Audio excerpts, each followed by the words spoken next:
Hey guys, it's Devin, and this video is going to take you through a journey of the lines in the Human Design Profiles. So it's going to give you an overview of the 6 lines, which make up the 12 profiles in Human Design. And I'm also going to incorporate some themes with the Gene Keys, just because I work with them, and we can all benefit from, different language and things like that. So profiles come from the hexagram, which dates back to the Chinese I Ching, the lines of the different hexagrams. So I'm going to take you through the traditional house analogy in the way that Ra explained it through the profile. So we're going to start at the foundation at the first line and then go up to the 6th line and give you guys a quick journey through the lines so you can not only understand the overall themes of them, and then we can go deeper into the profiles, because there's 12 different profiles and they all play out their unique role. So let's look at the 6 lines and these 6 themes. Now remember that we have all 6 lines. We experience them all the time through the transits, and wherever you have one of these lines in a gate or a trait or a gene key, for example, it's going to carry that theme. So our profile is the main kind of significant profile we have. It's like 70% of our profile within our incarnation cross in Human Design. So considering that, you can take this journey as an understanding of where it's all coming from as we move from 1 to 6. So when we start, and I explain this stuff all the time, so I'm happy to just put it out there for you guys so that you can take it into your learning if you're interested in the Human Design System or the Gene Keys, or just the foundation of humanity through our hexagram and genetic code. All right, so let's get started. So with the first line, we're going to look at a house analogy, right? Say we're building a house or we're looking at a house. The first line theme, which is the investigator in Human Design, or the creator anchor in the Gene Keys, is literally the foundation of the house. Because without the foundation, that house cannot be built. There's nothing for it to stand on. So every first line has an introspective theme, and it wants to get down to the core of things. And the first line theme goes from insecurity to security. So it's insecure until it's solid, until those beams are cemented into the earth so that the rest can be built up on top of it.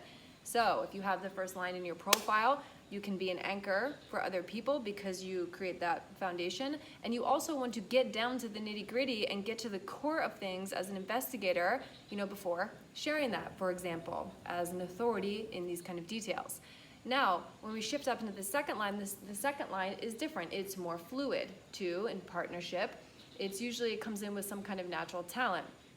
Now, if we're looking at the house analogy, the 2 is literally kind of where I'm sitting right now on the first floor with the windows, and the 2 is unconscious, and it just wants to do its thing. I'm a second line profile. So through that, it's the dancer, because it's here to do what's natural. It's not here to particularly get to the foundation, but it's here to kind of fluidly move in a natural way. So through that, if we're looking at the house analogy, it's the natural dancer or painter that's just doing their thing, and everybody outside can actually see clearly into the window and will call those talents out or not. So the second line is about kind of passion and fluidity and movement, and it's all about what's natural. So if you're a second line, if it's not natural, ditch it. Second line can also be very hermity because it just wants to do its thing and focus on its talents. That's why alone time can be very nurturing for a second line. So there's a lot more I could talk about with that. So anyway, the third line goes up the staircase. I'm literally looking at a massive staircase right now. The third line's all about trial and error. It's all about resilience and experimentation and falling down the steps and getting back up and figuring out what doesn't work. This is about adaptability, about change, about making and breaking bonds. So in the house analogy, the third line is literally going up the staircase to the second part of the hexagram, which we'll get to at the 4th line, but it's moving. It's moving, it's experimenting, it's going through lots of different, experiences and experiments to kind of figure things out. In Human Design, it's the martyr. And in Gene Keys, it's about having journeys or energy and experiences. It's about adaptability. It's about movement. It's about making and breaking bonds. It's about bumping into things and people to figure stuff out. So the third line is very warrior-like. It moves around, it experiments, and it's all about learning through trial and error. And if you make mistakes as a third line, they're not actually mistakes because you're here to learn what doesn't work. So you can share that with people and you can keep going in your experiences. So the 4th line is the second stack of the hexagram. And the fourth line, we move up the steps. And the fourth line is the opportunist or the friend. It's all about networking. It's all about having a community or having an influence in community. So in the house analogy, the fourth line archetype is standing on the balcony on the second floor, and it's reaching out and it's sharing things that it's learned through the community. It's sharing opportunities through the community. It's gaining opportunity through community. But it's connected through this kind of service-oriented kinship or friendship level of experience where it's reaching out. Ooh, can you see me? Where it's reaching out. So friendship is really important. Allies are really important. Sharing opportunities and things through network is really important. It's more externalized. Whereas the first three lines are more introspective and personal in the process, whereas the fourth line is more connected outwardly. Now, when we get to the fifth line carries a totally different energy as well. So the fifth line is also on the second floor. It's also transpersonal, meaning it reaches out. But it's standing at the window, and the fifth line is a totally different archetype. The fifth line in human design is called the heretic.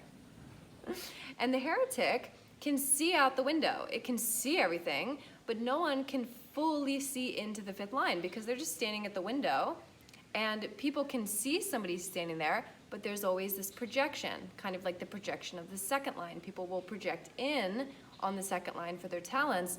But with the fifth line, it's more of an archetype of the savior or the kind of the messenger, where it's spreading something that's not particularly connected to friends, or it's not the full trip for the fifth line, but more trying to get a message out and universalize it to a different kind of audience. So people usually project positively on fifth lines because they can't really see, so they're going to project onto them. So the fifth line can get super paranoid about, what is the whole community seeing? You know, what do they think I can do? What are they calling me out for? What do they expect me for? So the fifth lines can kind of save the day sometime when appropriate, and that's why they get paranoid, because they have to be paranoid about, can I actually fulfill this projection or not? Can I actually save the day? Can I actually lead? So the fifth line has a leadership archetype, and it also has the archetype of, power, projection, challenging. The fifth line is here to kind of challenge the norms of society, and it succeeds through practicality.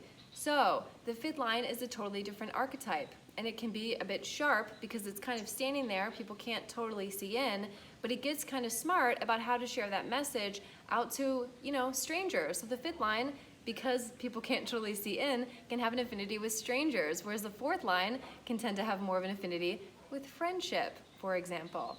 So the sixth line is a totally different trip. It's at the top of the hexagram, and it's kind of the completion.